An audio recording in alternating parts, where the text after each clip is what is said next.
Unexpected exile. Jake Thompson stared out the viewport of the Galactic Council's sentencing chamber, his eyes fixed on the swirling nebula beyond.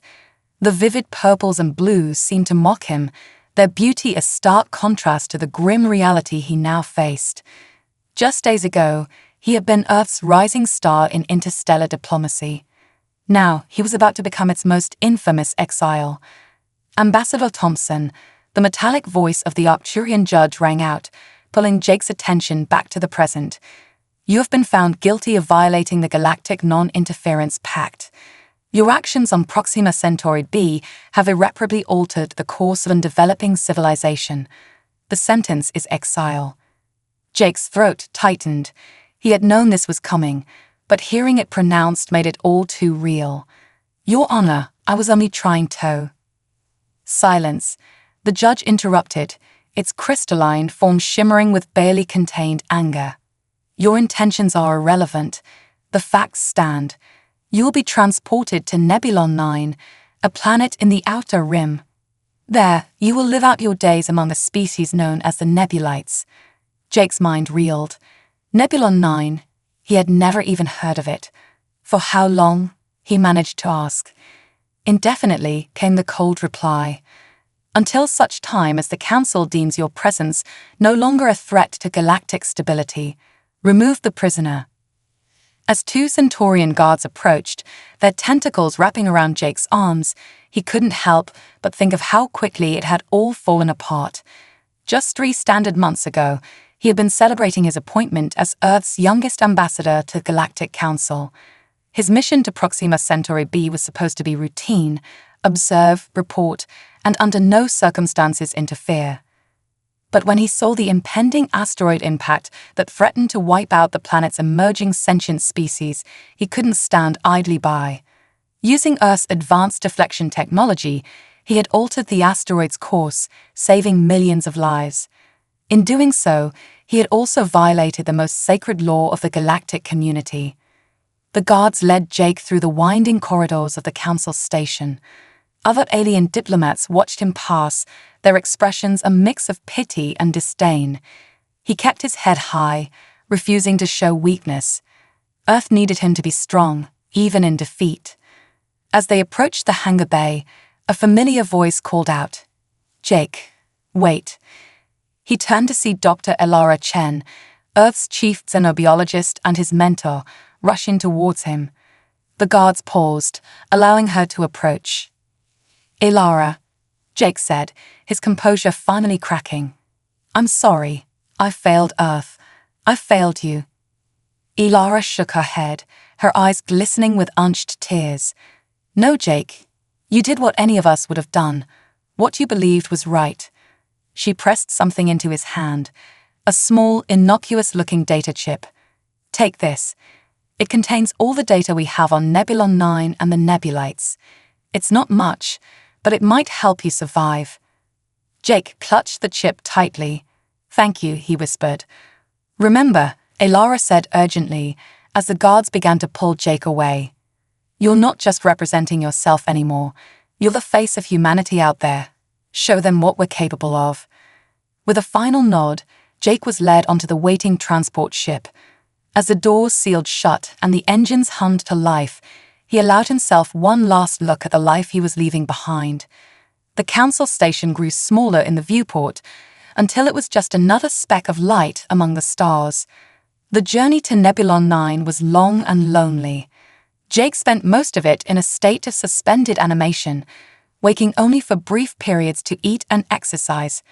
During these moments of consciousness, he pored over the data Elara had given him, trying to prepare himself for what lay ahead. The Nebulites, he learned, were a species unlike any he had encountered before. Vaguely humanoid in shape, they possessed a unique biology that allowed them to adapt rapidly to changing environments. Their society was highly communal, with little concept of individual achievement or personal space. And perhaps most intriguingly, they had no word for war in their language. As the transport ship began its descent towards Nebulon 9, Jake felt a mix of anticipation and dread. The planet's atmosphere was thick with swirling, luminescent gases, obscuring the surface from view. It wasn't until they broke through the cloud cover that he got his first real look at his new home. Nebulon 9 was a world of stark contrasts. Vast, crystalline forests stretched as far as the eye could see, their structures pulsing with an inner light. Between these forests lay sprawling fields of what appeared to be some sort of bioluminescent moss, creating a patchwork of vibrant colors across the landscape. In the distance, Jake could make out the spires of what he assumed was a nebulite city, its architecture an organic blend of grown and constructed materials. The ship touched down in a clearing near the edge of one of the crystal forests. As the doors hissed open, Jake took his first breath of Nebulon 9's air. It was thick and sweet, with an underlying tang that made his head spin slightly. He stumbled as he took his first steps onto the planet's surface, his body struggling to adjust to the slightly higher gravity. Ambassador Thompson, a voice crackled through his translator. Jake turned to see a group of nebulites approaching. Their bodies seemed to shimmer and shift, adapting to match the colors of their surroundings. "We welcome you to Nebulon 9. Jake straightened, remembering Elara's words. He was the face of humanity now. "Thank you," he replied, bowing slightly in what he hoped was a universal gesture of respect. "I am honored to be here."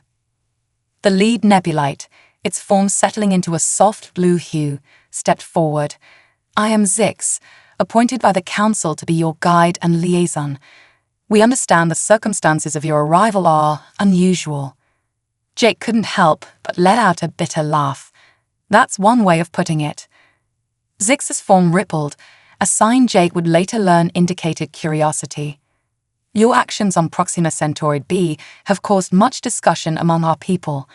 Many of us find it difficult to understand why saving lives would be considered a crime."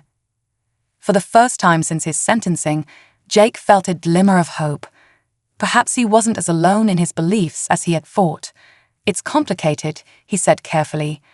"The Galactic Council believes that interfering with the natural development of species can have unforeseen consequences." "And yet," Zix responded, its color deepening to a rich indigo, "is not the very act of observing a form of interference. By choosing not to act, do we not also shape the course of events?" Jake blinked, taken aback by the nebulite's philosophical approach. Before he could formulate a response, Zix gestured towards the crystal forest. "Come, we have prepared a dwelling for you. We can continue our discussion as we walk." As they made their way through the luminescent undergrowth, Jake found himself bombarded with questions from the curious nebulites. They wanted to know everything about Earth, about humans, about the countless alien species Jake had encountered in his work as an ambassador. He answered as best he could, all the while marveling at the alien beauty of his surroundings. The crystal trees, he learned, were not truly crystals at all, but a form of silicon-based life unique to Nebulon 9. They grew and changed like organic plants, but their structures were rigid and translucent, capturing and refracting the planet's dim sunlight to sustain the ecosystem below. As they walked, Jake noticed something strange. The bioluminescent moss beneath his feet seemed to react to his presence, glowing brighter wherever he stepped. He pointed this out to Zix, who seemed surprised. "Fascinating," the nebulite said, its form flickering with excitement. "The Tylaxia moss has never responded to our presence in such a way. Perhaps there is something unique about your biology that resonates with it." Jake filed this information away, wondering what other surprises this alien world might hold for him. They finally arrived at what was to be Jake's new home, a structure that seemed to have been grown rather than built, its walls a seamless blend of crystal and some sort of organic material. Inside, he found a space that had been adapted as best as possible to human needs, with furniture that approximated Earth designs. "We hope you will find this satisfactory," Zix said. "We have done our best to accommodate your species' requirements, but please inform us if any changes are needed." Jake nodded, feeling a sudden wave of exhaustion wash over him. The reality of his situation was finally sinking in. This was his life now. This alien world, these alien beings, this was all he had. "Thank you, Zix," he said, fighting to keep his voice steady. I appreciate all you've done. If it's all right, I think I need some time to adjust. Zix's form rippled in what Jake hoped was understanding. Of course, rest, Ambassador Thompson. Tomorrow, we will begin your integration into our society. As the Nebulites left, Jake sank onto the strange, spongy material that served as a bed. He pulled out the data chip Elara had given him, turning it over in his hands. Somehow, he would find a way to make the best of this situation. He would learn, adapt, and maybe, just maybe, find a way to turn this exile into something positive. As he drifted off to sleep, lulled by the soft pulsing light of the crystal trees outside his window, Jake's last thought was of Earth. He may have been exiled, but he was still an ambassador. And he would make damn sure that when, not if, but when, he returned home, he would have forged a connection between humanity and the Nebulites that would change the galaxy forever. Little did Jake know, his arrival on Nebulon 9 was about to set in motion a chain of events that would challenge everything he thought he knew about the universe, the Galactic Council, and even himself. His journey was just beginning, and the fate of not just one, but two civilizations would soon rest in his hands. First contact on Nebulon 9, Jake awoke to a world bathed in soft, pulsating light. For a moment, he forgot where he was, the alien environment of his new quarters on Nebulon 9 disorienting him. As reality settled in, he took a deep breath, steeling himself for the day ahead. This was his new life now, and he was determined to face it head-on. As he prepared himself using the strange, gelatinous substance the Nebulites had provided in lieu of water, Jake couldn't help but marvel at how quickly his body seemed to be adapting to the planet's unique environment. The air, which had initially made him dizzy, now felt invigorating. The higher gravity that had made his first steps difficult now seemed to energize his muscles. A soft chime echoed through his dwelling, signaling the arrival of his guide. Jake opened the door to find Zix waiting, its form a swirl of excited yellows and greens. "Good morning, Ambassador Thompson," Zix greeted him, the translator rendering its melodic language into crisp English. "I trust you rested well. We have much to show you today." Jake nodded, forcing a smile. "Lead the way, Zix. I'm eager to learn more about your world."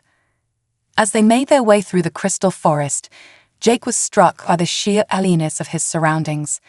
The trees seemed to sing, their crystalline structures vibrating in harmony with some unseen force. The ground beneath his feet pulsed with life, the bioluminescent moss reacting to his every step. "Zix," Jake began, his curiosity getting the better of him. "I've noticed the moss seems to react to my presence. Is that normal?" Zix's form shimmered, a sign Jake was learning to interpret as thoughtfulness. "As I mentioned yesterday, this is unprecedented. The Tylaxia moss has always been responsive to energy fields, but never to biological entities in this way. Your presence here may yield fascinating scientific discoveries." They emerged from the forest into a vast, open plain. In the distance, Jake could see the spires of the Nebulite city he had glimpsed during his descent. Up close, it was even more breathtaking. The buildings seemed to grow organically from the ground, their structures a seamless blend of crystal and living tissue. As they approached the city, Jake noticed a gathering of Nebulites at its outskirts. Their forms shifted rapidly through a spectrum of colors, a display Jake assumed was a sign of excitement or agitation. "They are eager to meet you," Zix explained. "News of your arrival has spread quickly. Many are curious about the being who defied the Galactic Council to save lives." Jake felt a mixture of pride and unease at Zix's words. "I hope I don't disappoint them," he murmured. As they drew closer, the gathered Nebulites parted to reveal a figure unlike any Jake had seen before. While the other Nebulites were roughly humanoid in shape, this being was more amorphous, its form constantly shifting and changing. It radiated an aura of authority that made Jake stand a little straighter. "Ambassador Thompson," Zix said, its tone reverent, "may I present Xylos, the elder of our people." Jake bowed deeply, remembering his diplomatic training. "Elder Xylos, it's an honor to meet you." The elder's form stabilized slightly, taking on a deep, royal purple hue. When it spoke, the translator struggled to keep up with the complex harmonics of its voice. Jacob Thompson of Earth, Xylos intoned, "Your arrival on our world marks a significant moment in our history. Never before has an outsider been sent to live among us. Your presence here will undoubtedly change us, as I suspect we will change you." Jake swallowed hard, the weight of the elder's words settling on his shoulders. "I hope that change will be for the better, Elder Xylos. I come here not just as an exile, but as a representative of my people. I hope to learn from you, and perhaps to share some of humanity's knowledge in return." Xylos's form rippled, a cascade of colors flowing through it. "Noble words, young one. But I sense there is more to your story than what the council has told us. In time, perhaps, we will learn the full truth." Before Jake could respond, a commotion broke out among the gathered nebulites. A smaller figure pushed its way through the crowd, its form a riot of excited oranges and reds. "Is it true?" the newcomer asked, its translator barely keeping up with its rapid speech. "Can you really manipulate energy fields at will?" Jake blinked, confused. "I'm not sure what you mean. Humans don't have any special abilities like that." The young nebulite's colors dimmed slightly in disappointment. "But the Tylaxia moss, it responds to you. And look." It gestured behind Jake, and he turned to see something extraordinary. The crystal trees at the edge of the forest were bending towards him, their structures elongating as if reaching out to touch him. "By the stars," Zix whispered, its form pale with shock. "This is unprecedented." Jake stared at the trees, then down at his hands. He felt no different, no surge of hidden power. Yet the evidence was undeniable. Something about him was affecting the very ecosystem of Nebulon 9. Elder Xylos moved forward, its form now a deep contemplative blue. "It seems, Jacob Thompson, that your exile may be more significant than any of us realized. Come, we have much to discuss." As Jake followed the elder into the heart of the nebulite city, his mind raced. What was happening to him? Was it some effect of Nebulon 9's environment on his human physiology? Or was there more to his exile than he had been told? The city itself was a marvel of bioengineering. Buildings seemed to grow and shift to accommodate their inhabitants' needs. Streams of luminescent liquid flowed through transparent conduits, providing power and sustenance to the population. Everywhere Jake looked, he saw evidence of a civilization in perfect harmony with its environment. They arrived at a large, dumb structure that Jake assumed was some kind of governmental building. Inside, a group of nebulites was gathered around a holographic display of the planet. "Our scientists have been monitoring the planet's energy fields since your arrival," Elder Xylos explained. "What they've discovered is troubling." The hologram zoomed in on a particular region, showing a swirling vortex of energy centered exactly where Jake had landed. As he watched, the vortex pulsed and grew. "This disturbance appeared the moment you set foot on our world," one of the scientists said, its form a worried gray. "It's been growing steadily ever since. If it continues at this rate, it could destabilize our entire ecosystem within a matter of months." Jake felt the blood drain from his face. "Are you saying I'm somehow causing this? But how? Why?" Elder Xylos's form shimmered with what Jake was beginning to recognize as their equivalent of a sigh. "That, Jacob Thompson, is what we must discover, and quickly, for it seems your presence here may be both a blessing and a curse." As the implications of this revelation sank in, Jake realized that his exile had just become far more complicated than he could have ever imagined. He wasn't just an ambassador anymore, or even just an exile. He was potentially a threat to an entire world. "What can I do?" he asked, his voice barely above a whisper. Elder Xylos's form softened, taking on a gentler blue hue. "For now, you must learn. Learn about our world, our people, and most importantly, about yourself. Something has changed within you, Jacob Thompson. Something that may hold the key to saving not just our world, but perhaps many others."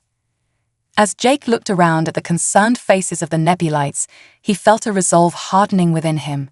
He may have been sent here as punishment, but he would not be the cause of this world's destruction. Whatever it took, he would find a way to control these newfound abilities and protect the beings who had welcomed him, however cautiously, to their home. Little did Jake know, his journey of discovery was about to take him to the very heart of a mystery that stretched across the galaxy, one that would challenge everything he thought he knew about the universe, the Galactic Council, and even the nature of life itself. As the nebulite scientists bustled around him, beginning a battery of tests to understand the strange energy he seemed to be emanating, Jake couldn't shake the feeling that his exile to Nebulon 9 was no accident. Someone, or something, had wanted him here, and he was determined to find out why. Adapting to alien life, days on Nebulon 9 blended into weeks as Jake threw himself into understanding his new home and the mysterious changes occurring within him. Each morning, he awoke to find the crystal trees around his dwelling leaning closer, their structures subtly altered by his presence. The Tylaxia moss beneath his feet glowed brighter with each passing day, creating a luminous trail wherever he walked. Jake's daily routine had quickly become a blur of scientific tests, cultural lessons, and increasingly desperate attempts to control the growing energy disturbance he seemed to be causing. The nebulite scientists, led by a brilliant researcher named Lyra, had converted a section of their bioengineered city into a laboratory dedicated to studying Jake. "Hold still," Lyra instructed, her form a concentrated swirl of deep purples and blues. She waved a device that looked like a cross between a tuning fork and a jellyfish over Jake's head. It emitted a soft hum that made Jake's teeth vibrate. "Anything?" Jake asked, trying to keep the hope out of his voice. They'd been at this for hours, attempting to map the energy field that seemed to emanate from his body.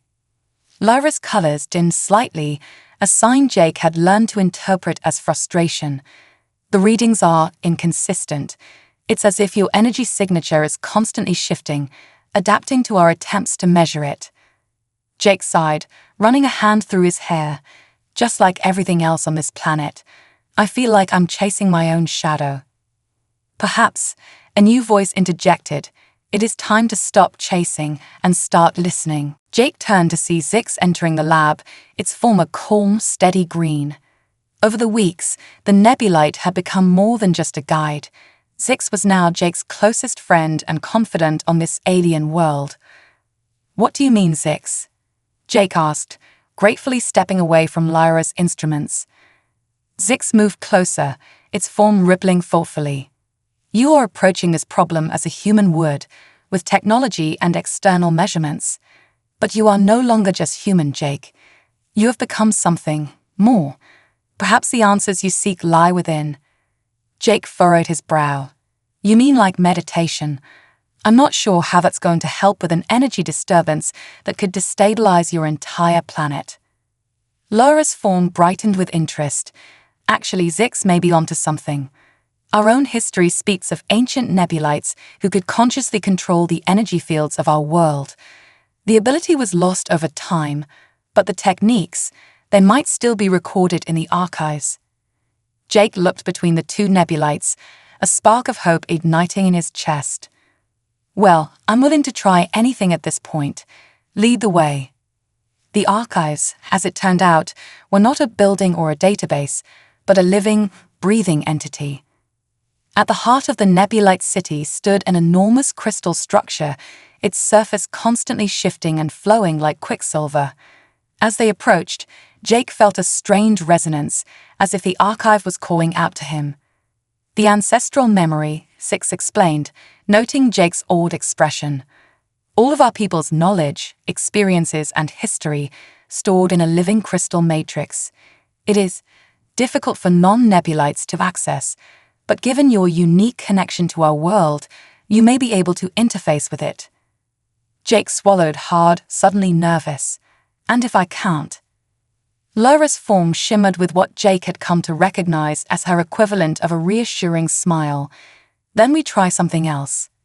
We'll find a way, Jake. Together." Taking a deep breath, Jake stepped forward and placed his hand on the surface of the archive. For a moment, nothing happened. Then, with a suddenness that made him gasp, he felt himself being pulled in, his consciousness expanding to fill an impossible space. Images, sounds, and sensations flooded his mind. He saw the history of Nebulon 9 unfold before him, the rise of the Nebulite civilization, their first contact with the galactic community, the gradual loss of their energy manipulation abilities as technology advanced. And there, buried deep within the collective memory, he found what they were looking for. When Jake's consciousness returned to his body, he found himself on his knees, Zix and Lyra hovering over him, with concern etched in their shifting forms. "I saw it," Jake gasped, his mind reeling from the experience. "The techniques, the training, it's all there. But it's more than that. I think I understand now why I'm affecting your world the way I am."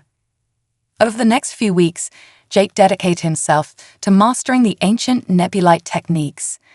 Under the guidance of Elder Exiled, who turned out to be one of the few remaining Nebulites with a trace of the old abilities, Jake learned to sense the energy fields around him, to see the invisible currents that flowed through every living thing on Nebulon 9. The breakthroughs came in small increments.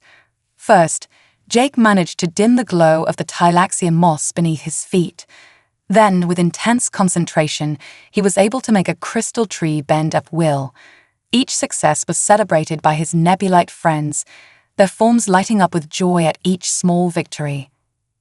But even as Jake's control grew, so did the scale of the energy disturbance.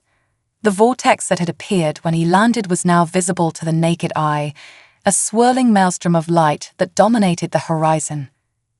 "It's not enough," Jake said one evening, staring out at the vortex from the highest spire in the Nebulite city. "I'm learning to control my own energy, but that's beyond me." Zix, who had rarely left Jake's side throughout his training, pulsed with a comforting blue light. "You've achieved more in a few weeks than most Nebulites did in lifetimes, Jake. Do not lose hope." Jake turned to his friend, a wry smile on his face. "You know, back on Earth, there's an old saying, with great power comes great responsibility. I never really understood what that meant until now." Zix's form shimmered with curiosity. "And what does it mean to you now?" Jake looked back at the vortex, his expression hardening with determination. "It means that I have to find a way to fix this, Zix. Not just for your people, but for every world that might be affected if that thing keeps growing. I was sent here as an exile, but maybe this is my real mission." As if in response to his words, the vortex pulsed, sending a shockwave of energy across the landscape. The crystal trees swayed, and for a moment, the entire world seemed to hold its breath. In that moment of stillness, Jake felt something shift within him. The energy that had been building since his arrival, the power he had been struggling to contain, suddenly felt right, as if it had finally found its proper place. Without fully understanding what he was doing, Jake raised his hands towards the vortex. He felt the energy of Nebulon 9 flowing through him, around him, connecting him to every living thing on the planet. And with a clarity he had never experienced before, he understood. "It's not just about controlling the energy," he whispered, his eyes wide with realization. "It's about becoming part of it." As Zix watched in awe, Jake's form began to shimmer, taking on a glow reminiscent of the Nebulites themselves. The vortex responded, its wild swirling slowing, the chaotic energies beginning to align with Jake's outstretched hands. For the first time since his exile began, Jake Thompson felt truly at home. He was no longer just a human on an alien world. He was becoming something new, a bridge between two species, two ways of understanding the universe. As the vortex energies harmonized with his own, Jake knew that his journey was far from over. The mystery of why he had been sent to Nebulon 9, of how he had developed these abilities, still remained. But now at least he had the means to seek those answers. And somewhere, deep in the vastness of space, ancient forces stirred. The exile of Jake Thompson had set in motion events that would reshape the galaxy. The real test was yet to come. The looming threat. Months had passed since Jake's breakthrough with the energy vortex. Life on Nebulon 9 had settled into a new rhythm, with Jake dividing his time between honing his newfound abilities and integrating further into Nebulite society. The initial crisis seemed to have passed, but Jake couldn't shake the feeling that this was merely the calm before a greater storm. On this particular morning, Jake stood at the edge of the crystal forest, his eyes closed in concentration. Around him, the trees swayed gently, their crystalline structures resonating with the energy flowing through him. With a deep breath, he extended his awareness, feeling the intricate web of life that pulsed throughout the planet. Suddenly, a discordant note struck his senses. Jake's eyes snapped open, his brow furrowed in concern. "Did you feel that?" he asked, turning to Zix, who had been observing nearby. The Nebulite's form rippled with unease. "I felt something. A disturbance in the harmony of our world. What do you think it means?" Before Jake could respond, the ground beneath their feet trembled. In the distance, a massive crystal spire, one that had stood for millennia according to Nebulite history, cracked and toppled with a resounding crash. "That's not supposed to happen," Jake muttered, his heart racing. "We need to talk to Elder Kylos. Now." They rushed back to the city, finding it in a state of barely controlled chaos. Nebulites moved about in agitated swirls of color, their usual grace replaced by frantic energy. At the center of it all stood Elder Xylos, its form a deep, worried indigo. "Ah, Jacob," Xylos said as they approached, its tone grave. "I suspect you've already sensed what's happening." Jake nodded grimly. "The planet's energy is destabilizing again, but it's different this time. It feels wrong. Unnatural." Xylos gestured for them to follow, leading them to the planetary monitoring chamber. The holographic display of Nebulon 9 now showed angry red fissures spreading across its surface. "Our scientists believe that the planet's core is becoming unstable," Xylos explained. "The energy fields that you've helped harmonize are now fluctuating wildly. If this continues, Nebulon 9 could tear itself apart." Jake stared at the display, his mind racing. But why? What's changed? A new voice joined the conversation. Lyra, her form pulsing with urgent yellows and oranges. "We've detected an anomaly," she said, manipulating the hologram to zoom in on a specific region. "There's an object in orbit around our planet. It wasn't there yesterday." The hologram shifted to show a sleek, dark vessel of unfamiliar design. As they watched, pulses of energy emanated from the ship, each one corresponding with a new tremor on the planet's surface. "That ship," Jake said, his voice tight with anger and disbelief, "it's deliberately destabilizing Nebulon 9. But why? Who would do this?" Elder Xylos' form darkened to a deep, somber blue. "I fear, Jacob, that the answer may lie in the circumstances of your exile. This attack, it cannot be a coincidence." Jake felt a chill run down his spine. The pieces were starting to fall into place, his unexpected exile, the development of his abilities, and now this threat to the entire planet. It was all connected. "We need to stop that ship," Jake said, his resolve hardening. "Can we contact the Galactic Council for help?" Lyra's form flickered with frustration. "We've tried. All long-range communications are being jammed. We're on our own." Jake closed his eyes, reaching out with his newly honed senses. He could feel the malevolent energy pulses from the ship, the way they clashed with the natural rhythms of Nebulon 9. And beneath it all, a familiar resonance, one he felt before, in the Galactic Council chambers. His eyes snapped open. "It's the Arcturians," he said, the realization hitting him like a physical blow. "The same species as the judge who exiled me. But why would they want to destroy Nebulon 9? Zix, who had been quietly observing, suddenly pulsed with excitement. The archives. Perhaps they contained some information about past encounters with the Arcturians. With no time to lose, the group rushed to the ancestral memory. Jake placed his hand on its surface, bracing himself for the flood of information. This time, he knew what he was looking for, and he dove deep into the collective history of the Nebulites. When he emerged, his face was pale, his eyes wide with the weight of what he'd learned. "The Arcturians," he said, his voice barely above a whisper, "they're not what we thought they were. They're not members of the Galactic Council at all. They're imposters, manipulators. They've been secretly influencing galactic politics for centuries, keeping certain species, like the Nebulites, isolated and unaware of their true potential."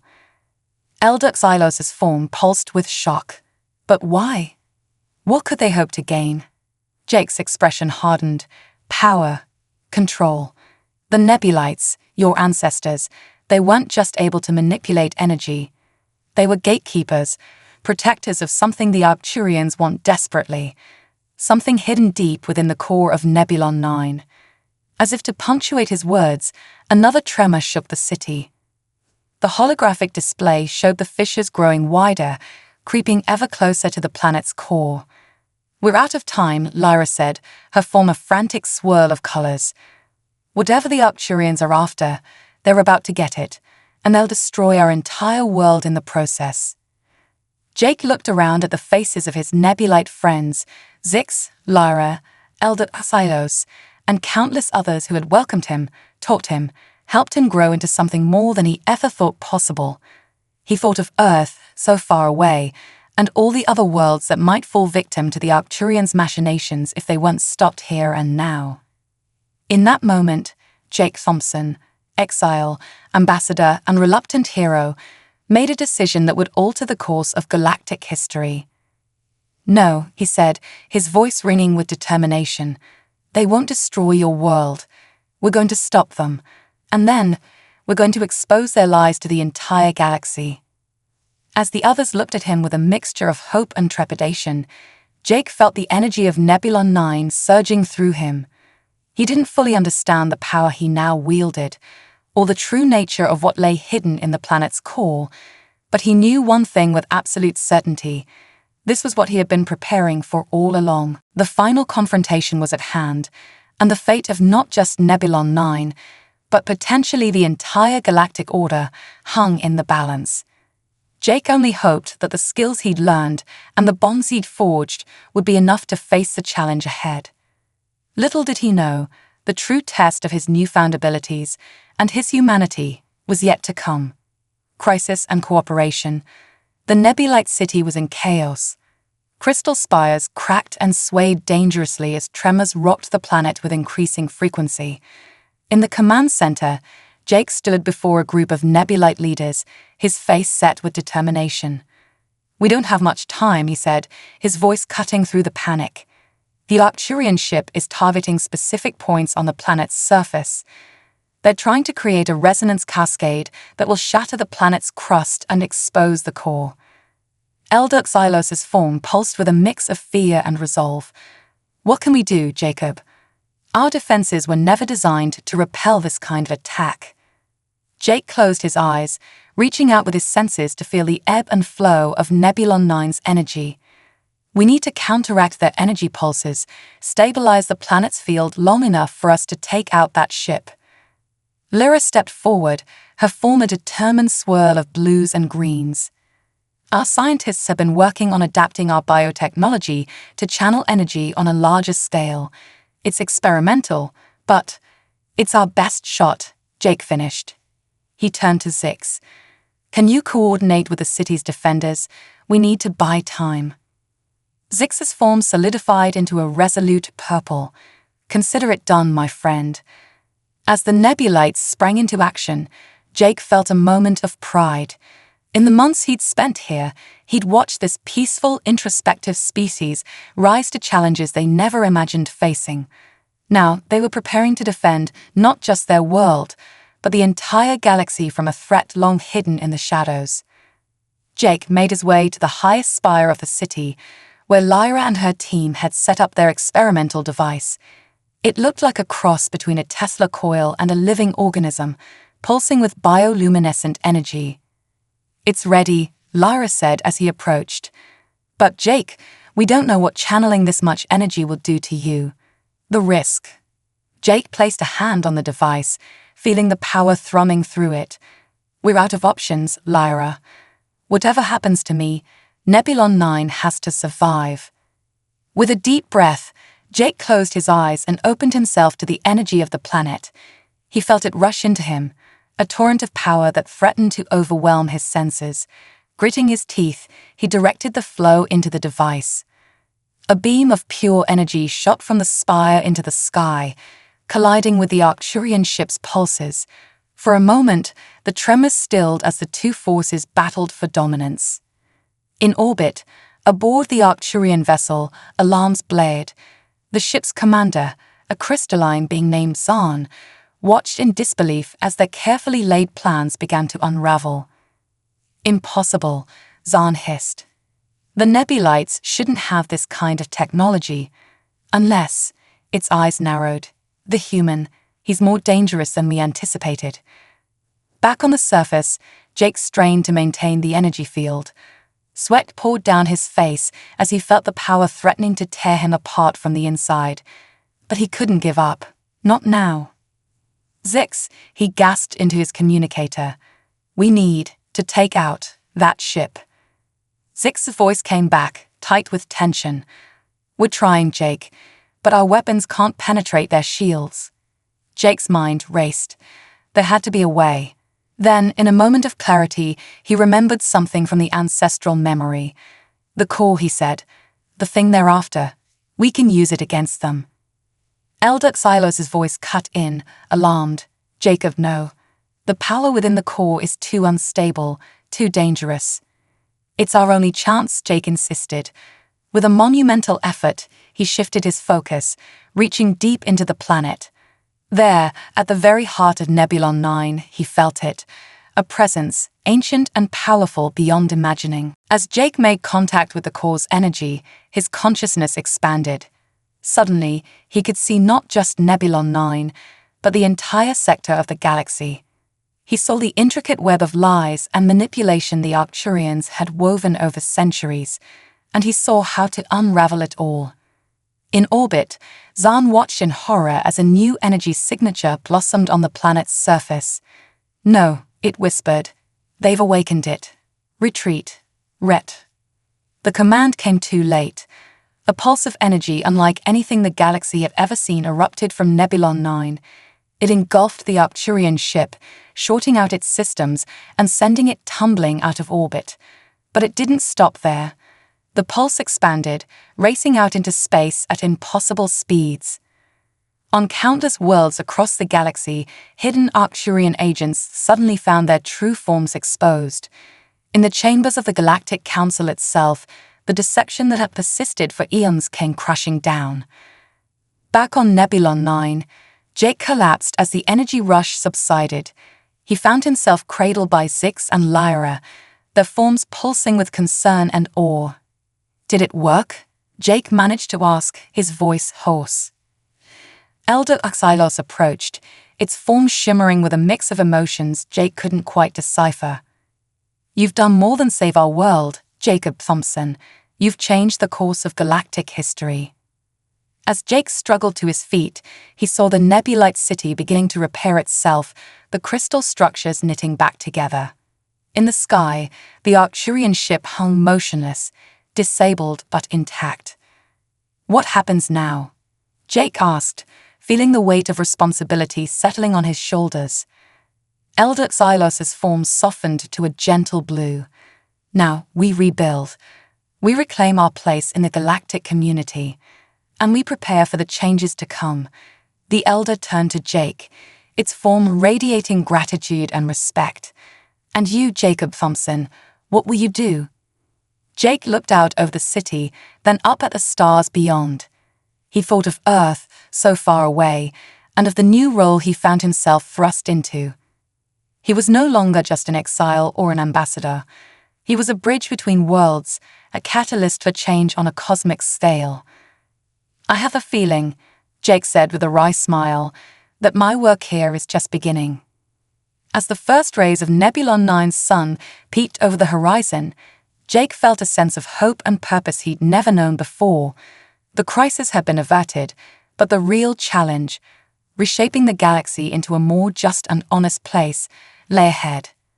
And somewhere in the vastness of space, ancient forces stirred. The awakening of Nebulon 9's core had sent ripples through the cosmic order. New allies would emerge, and old enemies would rise to challenge the changing status quo. Jake Thompson, once in exile, now stood at the center of it all. The next chapter of his journey, and the galaxies, was about to begin. A new beginning. The days following the Arcturian attack were a whirlwind of activity on Nebulon 9. As the planet's ecosystems stabilized and the Nebulites began to rebuild their damaged cities, delegations from across the galaxy arrived, eager to understand the monumental shift in the cosmic order. Jake found himself at the center of it all, a reluctant celebrity and an unexpected diplomat. He stood now in the newly constructed Galactic Assembly Hall, a magnificent structure of living crystal and pulsing energy fields that showcased the best of Nebulite bioengineering. Before him, representatives from 100 worlds sat in awe and anticipation. Some he recognized from his time as an Earth ambassador, while others were entirely new to him. The Arcturian seats, notably, were empty. Elder Exiled stood beside Jake, its former calm and reassuring presence. "Are you ready, Jacob?" it asked softly. Jake took a deep breath, feeling the eyes of the galaxy upon him. "As ready as I'll ever be," he replied with a nervous smile. He stepped forward, and the assembly fell silent. "Distinguished representatives," Jake began, his voice carrying clearly through the hall, "what I'm about to tell you will challenge everything you thought you knew about our galactic community." Over the next hour, Jake laid out the truth he had uncovered. He spoke of the Arcturians' millennia-long deception, their manipulation of galactic politics, and their attempts to suppress worlds like Nebulon 9 that held the potential to upset their carefully constructed order. "But this is not just a story of deception," Jake continued, his voice growing stronger. "It's a story of potential. The power that the Arcturians sought to control, the energy at the heart of Nebulon 9, it exists in some form on all of our worlds. We've only just begun to understand it, but I believe it could be the key to a new era of cooperation and advancement for all our species." Murmurs rippled through the assembly. Jake could see a mix of excitement, fear, and skepticism on the faces and other sensory organs of the gathered representatives. A Centaurian delegate rose, its tentacles waving in agitation. "And why should we trust you, human? How do we know this isn't some ploy by Earth to seize power for itself?" Jake felt a moment of panic, but then he felt a gentle pulse of encouragement from Xylos. He took a deep breath, centering himself, and reached out with his newfound senses. To the astonishment of the assembly, Jake began to glow softly, his form shimmering in a way reminiscent of the Nebulites. When he spoke again, his voice seemed to resonate on multiple levels. "I stand before you not just as a human, not just as an ambassador of Earth, but as someone irrevocably changed by my time on Nebulon 9. I have seen the true potential that lies within all of us, the connections that bind every living thing in this galaxy. I ask you to trust not in me, but in the evidence of your own senses." With a gesture, Jake activated the hall's holographic systems. The air filled with images from across the galaxy, Arcturian agents being exposed, hidden technologies awakening, long-suppressed species beginning to rediscover their true potential. "We stand at a crossroads," Jake continued. "We can cling to the old ways, the carefully controlled system the Arcturians built, or we can embrace this opportunity to create something new, something better." As Jake's words sank in, the mood in the hall began to shift. Excitement replaced fear, hope overcame skepticism. One by one, representatives stood to pledge their support for a new galactic order. Hours later, as the assembly adjourned for the day, Jake found himself surrounded by his closest Nebulite friends, Zix, Lyra, and Elder Pylos. "You did it, Jake," Zix said, its form pulsing with pride. "You've changed everything." Jake smiled tiredly. "We did it, Zix. All of us. But this is just the beginning. There's so much work to be done." Lyra's form shimmered with excitement. The scientific possibilities alone are staggering. Think of what we could achieve if we all worked together, sharing knowledge across species. Elder Pylos regarded Jake with a mixture of pride and concern. And what of you, Jacob Thompson? You've become something unique in the galaxy, neither fully human nor nebulite, but a bridge between worlds. What role will you play in this new order? Jake looked out over the nebulite city, now bustling with visitors from 100 worlds. He thought of Earth, so far away, and yet now closer than ever. He thought of the challenges ahead, reintegrating the Arcturians, helping other suppressed species unlock their potential, building a truly equitable galactic community. I'm not sure, Jake admitted, but I know I can't go back to being just an ambassador, not after everything that's happened. He turned to his friends, a glint of determination in his eyes. I think I need to be out there, exploring this new galaxy we're building, helping where I can, learning everything I can about this power we're only beginning to understand. Elder Pylos nodded solemnly. A noble path. Know that you will always have a home here on Nebulon 9, Jacob Thompson. As the twin suns of Nebulon 9 set, painting the crystal spires in hues of gold and purple, Jake felt a sense of anticipation building within him. His exile had become a journey of discovery, not just of an alien world, but of the hidden potential within himself and the entire galaxy. Tomorrow would bring new challenges, new wonders, and undoubtedly new dangers. The Arcturians, though exposed, were not defeated. Other threats lurked in the shadows of the galaxy, some perhaps even older and more dangerous than the deceptions they had just unraveled. But for now, standing among friends on a world that had become a second home, Jake Thompson, the exile-turned-galactic peacemaker, allowed himself a moment of pure, unadulterated hope for the future. As if in response to his thoughts, a streak of light blazed across the darkening sky, a ship heading out into the vast unknown. Jake smiled. Soon, very soon, he would be out there too, charting a course for a new era of galactic cooperation and discovery. The last ambassador of old Earth was gone. In his place stood something new, a citizen of the galaxy, a bridge between worlds, and a herald of changes yet to come. The end of this chapter was just the beginning of an even greater adventure.